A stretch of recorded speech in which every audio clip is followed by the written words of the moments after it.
একজন একজন মাননীয় খুব মাননীয় ব্যক্তি আর কি, দেশের প্রধান, উনি বলেছিল যার জবান ঠিক নাই তার কোনো ধর্ম নাই।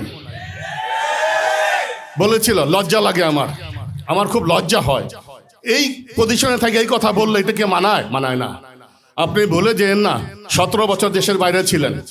আপনি যে এয়ারপোর্টে নামছিলেন না, ওই এয়ারপোর্টে রক্তে রাঙানো ছিল। শহীদ পরিবার রক্ত দিয়ে আপনি হেঁটে হেঁটে চেয়ারে আসছেন।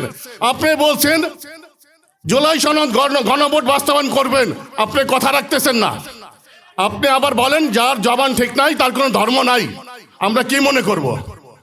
আপনি অল্প বয়সে আপনার বাবা হারাইছেন, অল্প জোয়ানকালে ভাই হারাইছেন, শেষ বয়সে মা হারাইছেন। আপনি একা আছেন, আমাদের মাথার মণি হয়ে থাকেন, চোখের মণি হয়ে থাকেন, মাথার তাজ হয়ে থাকেন, আমাদের দুশ্মন হয়েন না।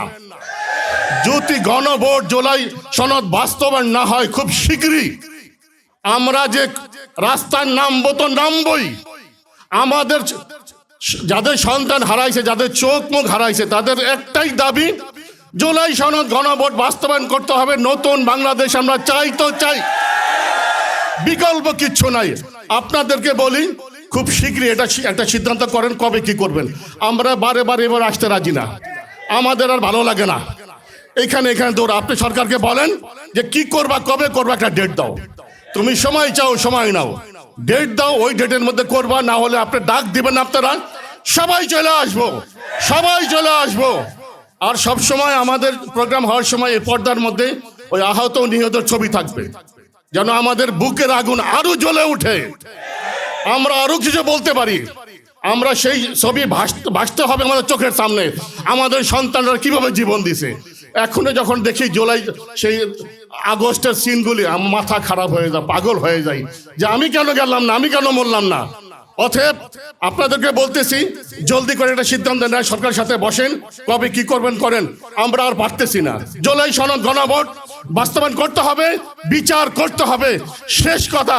আজকে সেই 30শে জুলাই যেদিন খুনি হাসিনা এই লেডি কিলার, সেই 30শে জুলাই রাষ্ট্রীয় শোক নামে একটি নাটক করেছিল। আর আমরা সেই জুলাই যোদ্ধারা এবং বাংলাদেশ পন্থীরা সেটার লাল কাপড় বেঁধে প্রতিবাদ জানিয়েছিলাম। প্রিয় ভাইয়েরা আমার, আমাদের শহীদ পরিবারের পিতামাতা ও ভাই বোনগুলো এখনো পর্যন্ত তাদের সন্তানদের হত্যার বিচারের দাবিতে বিভিন্ন ভাবে ঘুরছে, তাদের বিচার পাচ্ছে না। আহত জুলাই যোদ্ধা ও ভাই বোনরা তাদের চিকিৎসা পাচ্ছে না। আর সেই খুনি চুপ্পু কিনা উন্নত চিকিৎসা নিতে বিদেশে যাবে, সেটা কি আমরা মাইনে নিব? প্রিয় ভাইয়ের আমার, আমরা এখনো বেঁচে আছি, আমরা এখনো মরি নাই।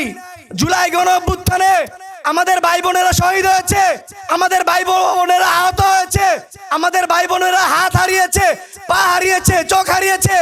এই বর্তমান সরকারের যে সকল নেতাকর্মীরা আছে তাদের এই আইসি জীবনযাপনের জন্য নয়। প্রিয় ভাইয়ের আমার, আমরা স্পষ্ট বলে দিতে চাই, জুলাই গণ অভ্যুত্থানে আমরা যারা শহীদ হয়েছি, আমরা যারা আহত হয়েছি, আমরা যারা বঙ্গযুদ্ধ বরণ করেছি, আমরা স্পষ্ট বলতে চাই এখানে কোনো দানাই ফানাই হবে না। জুলাই গণ অভ্যুত্থানের জুলাই সনদ মাইনে নিতে হবে। আমাদের সেই জুলাই গণ অভ্যুত্থানের যে গণভোট ছিল সেটাও মাইনে নিতে হবে। প্রিয় ভাইয়ের আমার, আমরা খেয়াল করলাম জনাব তারেক রহমান লন্ডন থেকে এসে তিনি বললেন গণভোট মেনে নিবেন।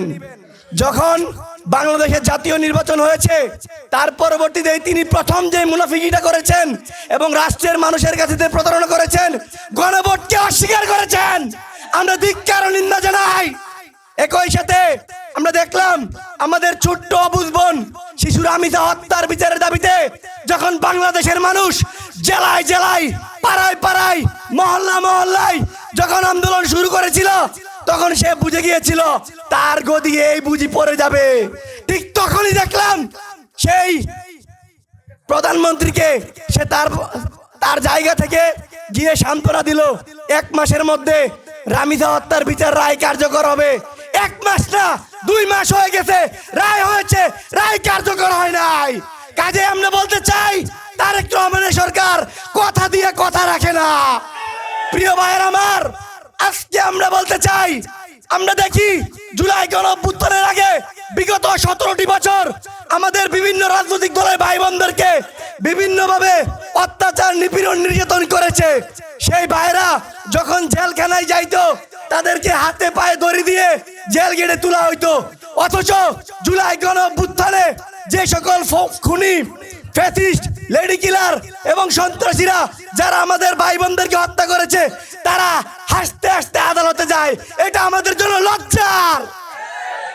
প্রিয় ভাইয়ের আমার, আমরা স্পষ্ট ভাষায় বলি, নিষিদ্ধ সংগঠনের আওয়ামী লীগের লোকজন যদি আমাদের শহীদ পরিবারদের এবং আহত জুলাই যোদ্ধাদের উপর কোন রকম এখনো অন্যায় অত্যাচার বা তাদের উপরে হামলা করে, আমরা সেটার প্রতিবাদ জানাবো। একই সাথে একটা কথা স্পষ্ট বলে দেই, সেই খুনি লেডি কিলার মাফিয়ার বাহিনী নিষিদ্ধ সংগঠন আওয়ামী লীগের তাদের কার্যালয়ের ইটের দাম হইতে পারে। আমরা খেয়াল করি তারা এখনো যখন প্রোগ্রাম করে, আমাদের বিপ্লবী জনতারা, ছাত্র জনতারা, জুলাই যোদ্ধারা যখন তাদের কার্যালয়গুলো ভেঙে দেয়, সেখানে যখন অপেক্ষা করে, তখন তারা কিনা তাদের এই ইটের মায়ার কারণে তারা আমাদেরকে হত্যা করতে চায়।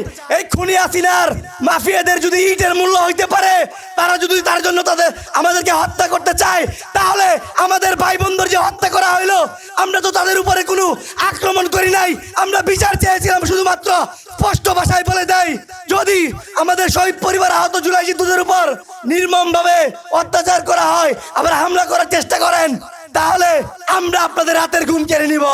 একটা আওয়ামী লীগের নেতা কর্মী বাড়িতে রাতে ঘুমাইতে পারবেন না, কারণ আমরা ইনসাফে বিশ্বাসী, আমরা সত্যে বিশ্বাসী, আমরা ন্যায় বিশ্বাসী, আমরা আজাদিতে বিশ্বাসী। আজকে একটা কথা বলবো, যারা বলেন ক্ষমতা না জনতা, তারা ক্ষমতার জন্য আজকে অন্ধ হয়ে গেছে। গতকালকে দেখলাম আমাদের একজন আহত জুলাই যোদ্ধাকে চোখে আক্রমণ করেছে, চোখ উঠিয়ে নিয়েছে। যদি ফেসিবাদের মতোই আপনারা চলাফেরা করতে চান, তাহলে আগামীতে আরেকটা বড় আন্দোলন হবে, আপনারা তৈরি হন। প্রিয় ভাইয়ের আমার, আমরা যারা আহত হয়েছি, যারা শহীদ হয়েছি, আমরা প্রয়োজনে আরো রক্ত দিব, তবু এই বাংলাদেশকে নব্য ফেসিবাদী হইতে দিব না।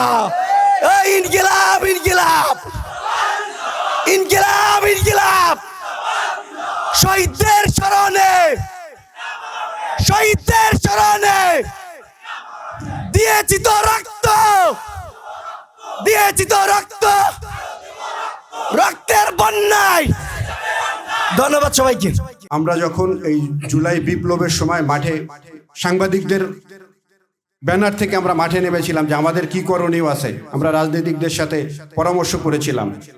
নুরুল ইসলাম বুলবুল সাহেব এমপি, ওনার কাছে আমরা গিয়েছিলাম। উনি আমাদের কিছু পরামর্শ দিয়েছিলেন যে পেশাজীবীদেরকে নিয়ে আপনারা আপনাদের মতো করে আন্দোলনে নামুন এবং যেই লজিস্টিক দরকার আমরা দেব। তখন আমরা এই পেশাজীবীদের, রাজনীতিকদের দাঁড়ে দাঁড়ে গিয়েছিলাম। আমরা একের পর এক প্রোগ্রাম করেছিলাম। আমাদের 1 আগস্ট পেশাজীবীদের ব্যানারে একটি, প্রতিবাদী নাগরিক সমাজের ব্যানারে একটি সমাবেশ হয়েছিল, একটি মিছিল হয়েছিল বৃষ্টির মধ্যে। সেই মিছিলের নেতৃত্ব দিয়েছিলেন দিলারা চৌধুরী, তার এই বয়সে, এবং তার সাথে ছিলেন আনোয়ারুল্লাহ চৌধুরী সহ একটা গ্রুপ।